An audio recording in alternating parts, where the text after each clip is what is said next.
Ilayo nga yun sa akin. Back virgin. The message itself is good. Pero ito siguro yung marami talagang nagtitake ng glutathione kasi akala nila pampaputi lang siya. 500 milligrams and that's wow! Maganda po para sa ating kidney. Ngayon ko lang naintindihan, nanguna kasi ako kanina eh.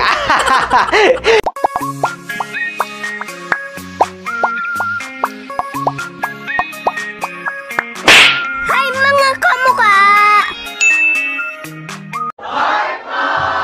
Hi mga kamukha, tayo pinagbabalik. Ako po si Sir Lawrence, ang inyong human guinea pig.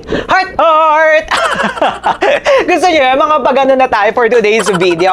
Para nga po sa ating video ngayong araw na ito, ang dami pong nagtatag sa inyo sa comment section, sa Facebook, sa TikTok. Diyos ko, pati sa nick nyo ka, tinatag nyo ko Sabi nyo, panoorin ko yung commercial at magbigay ako ng aking parang saloobin, parang opinion ko doon sa advertisement ng product na yan. Alam nyo, ang ginawa ko, sinend ko sa team natin, sa team Kamukha. Tapos sabi ko, panoorin nyo nga to, tapos kung okay, gawa natin ng reaction video, then i-review na nga rin natin yung formulation ng product na yan. Kasi hindi pa natin na-feature dito sa ating channel. And then, sabi ng mga team Kamukha, naku Sir Lawrence, ang ganda ng commercial. Wow! May mga ang ganda ng commercial, kaya sabi ko talaga, ay naku, gawa na agad natin ng video yan.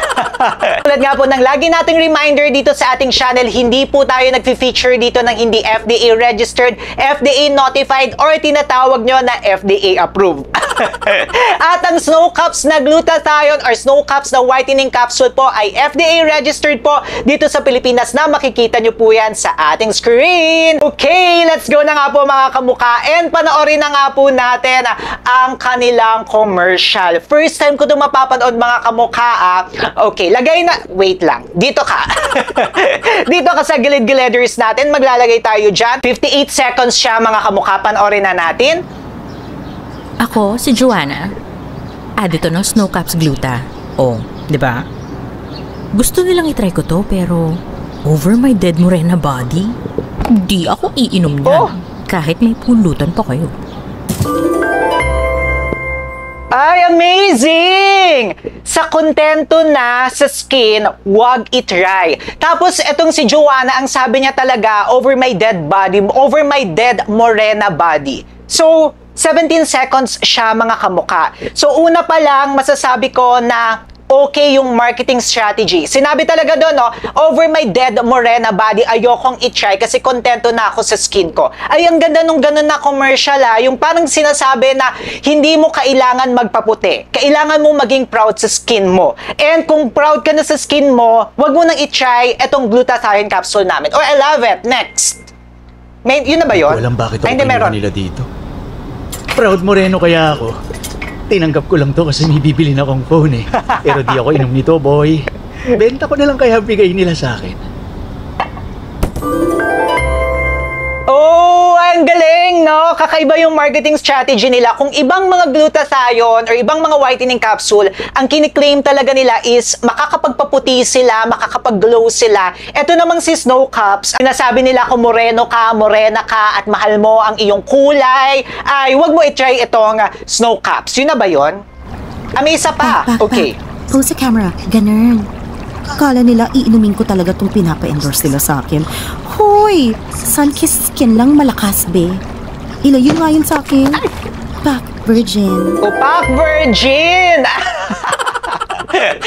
In fairness kakaiba ito. In fairness clap, clap, clap, clap tayo. Kaya pala ang daming nagtatag sa akin okay yung pinaka-marketing strategy nila. Yung marketing strategy nila, katulad nga rin ng sinabi ko sa inyo kanina, if you love your skin color, ayaw nyo na magbago, go ka dyan. Kasi dito nga po sa Pilipinas, may colonial mentality talaga tayo at may iniisip tayo na kapag hindi ka maputi, kapag iba yung skin tone mo, kapag moreno ka, morena ka, hindi ka maganda, hindi ka mag-excel. I actually like the message. Para na akong judge dito talaga. Hurado, Sir Lawrence, no? I like the message, no? The message itself is good. Pero ito siguro yung but ko doon mga kamukha. Yes, ang glutathione po is pwede tayong pumuti or pwede tayong mag-glow. Pero yun lamang po ang side effect ng glutathione. Kasi the glutathione itself po, mga kamuka, it's an antioxidant. At kailangan po yan ng ating katawan. And uminom man tayo or hindi uminom ng glutathione, may glutathione po tayo sa ating katawan. Alam nyo ba yon? Kaya mga kamuka, medyo siguro half-half to sa aking commercial na ito, no? Okay yung marketing strategy niya, pero hindi kasi nila masyadong na-emphasize na yung pagtitake ng glutathione is also good for our entire body. Kasi ang glutathione nga po, it's an antioxidant na lumalaban po yan sa mga free radicals, sa mga oxidative stress na ating katawan. At yung mga cells nga po natin, kapag may mga oxidative stress, yung mga katawan natin, mabilis po tayong tumatanda, nanghihina po ang ating immune system. Inaguruan nga rin po dati na master oxidant ang glutathione, ngayon kasi pinalitan na siya ng melatonin eh.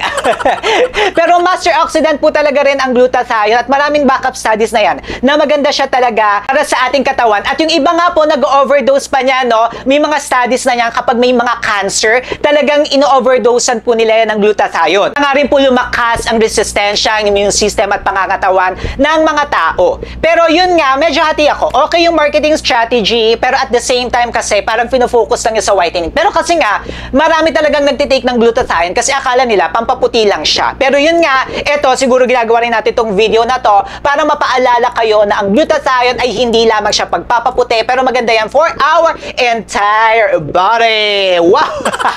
Dahil dyan, dahil nag-iingay na nga rin po itong snow caps ngayon, gawa na nga rin po natin ng review ang kanilang formulation. Katulad po ng lagi nating sinasabi dito sa ating channel, before kayong bibili, before kayong lalaklak, or before kayo gagamit ng kahit anong produkto, always ask yourself, ano nga ba yung inyong NBF? Ano nga ba ang inyong need? Ano ba yung pangangailangan ng inyong katawan? Ano nga ba yung gusto nyong ma-achieve? Next, magkano nga lang ba ang budget nyo na kayang ialat per month? Kasi yung budget po, diyan tayo magdedepende rin kung ano nga ba yung produkto na pwede nating bilhin at medyo lagpas na sa budget natin. Kasi ang mga ganitong produkto po, hindi po siya isang beses na gamitan lamang yan. Patuloy-tuloy po yan, maintenance po yan mga kamukha. And then yung letter F, form. Ano nga ba yung mga form ng ating mga supplements na bibilhin?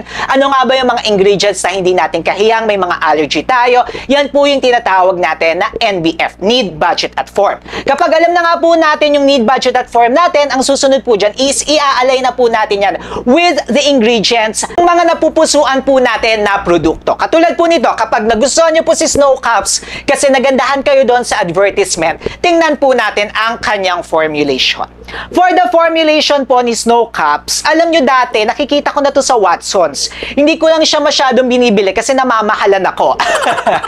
Pero marami na rin sa inyo nagpapareview nito dito sa ating channel. Pero ito nga po yung first time ko rin makikita yung kanyang ingredients. Alam nyo, 3 lang yung kanyang ingredients, pero yung ingredients niya, wow, wow, wow! Alam nyo yung ingredients niya na L-glutathione itself pa lang ha. L-glutathione itself mga kamuka. Meron na agad each capsule ng pag-take natin. Makakakuha tayo agad ng 500 milligrams. And that's wow! Alam nyo, first time ko talaga itong makita ha. At hindi nila ito hin-highlight ha.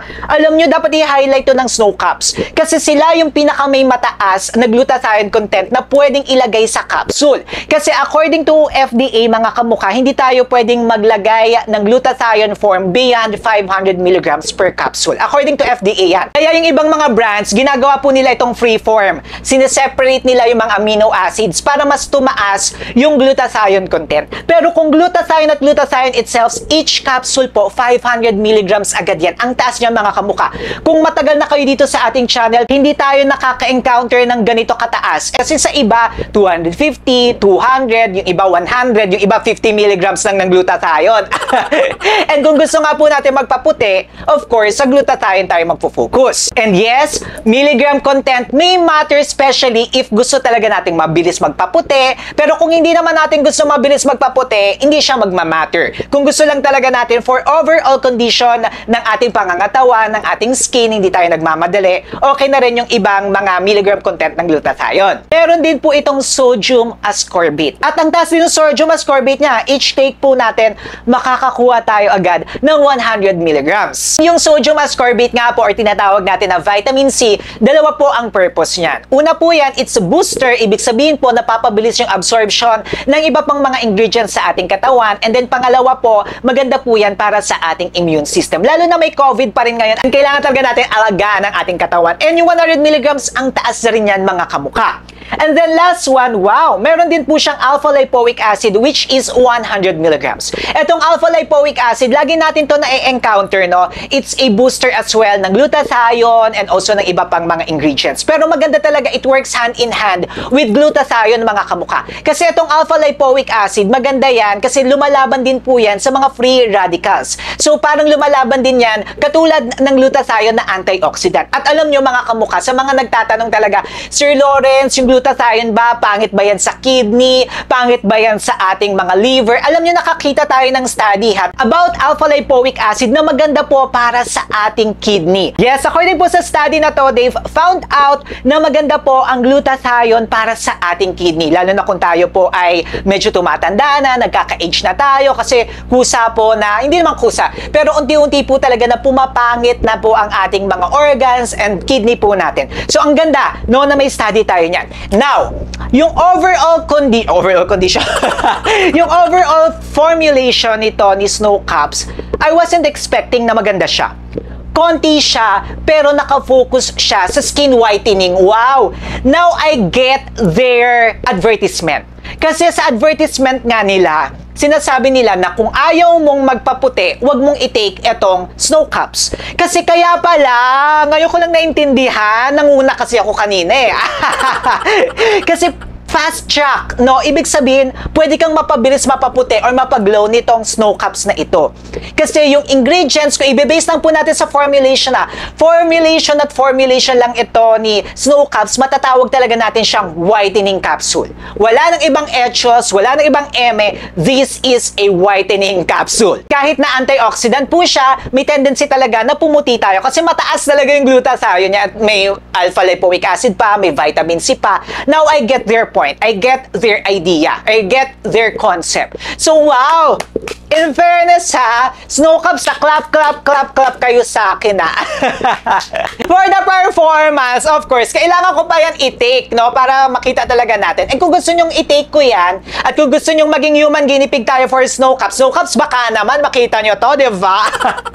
Mag-comment nga kayo dyan sa baba mga kamukha. And kung gusto nyo palang bumili, hindi nyo na mahintay yung ating review, maglalagay rin po tayo ng legit shop. Nandyan po yan sa description box sa baba. Para nga po sa gusto mag-take rin ng glutathione, ng collagen, at ang daming nag-aas sa inyo nito kung pwede ba silang pagsabayin.